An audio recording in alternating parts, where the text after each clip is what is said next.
वर्गीकरण म्हणजेच विघटन, आणि हा विघटनाचा अजेंडा आरएसएसचा आहे. सुप्रीम कोर्टामध्ये आरएसएसचे बरेच लोक बसलेले आणि त्यांच्या माध्यमातून हा आलेला एक जजमेंट आहे.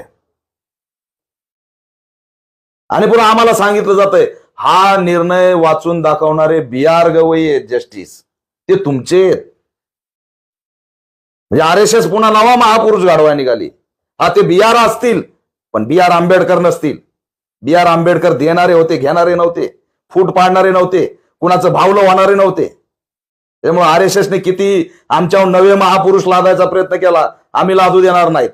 इकडे BR गवईच्या तोंडून वाचून दाखवायचं दलित आहे म्हणून, तिकडे आदिवासी राष्ट्रपती बसून त्या ठिकाणी वन नेशन वन इलेक्शनचा मसुदा त्या ठिकाणी घ्यायचा, रामनाथ कोविंदला पुढे करून वन नेशन वन इलेक्शनचा त्या ठिकाणी अहवाल तयार करायचा, आणि उद्याच्या भारताला सांगायचं की हे तुमचे महापुरुष आहेत, आम्हाला अजेंडा कळत नाही.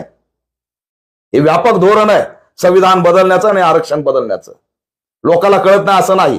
आरएसएसचं धोरण हे हिंदू राष्ट्र निर्मितीचं आहे, आणि हिंदू राष्ट्र निर्मिती करायची असेल तर जातीच्या अस्मिता तीव्र कराव्या लागतील आणि जाती जातीमध्ये भांडणं लावावं लागतील, हे त्यांचं धोरण आहे.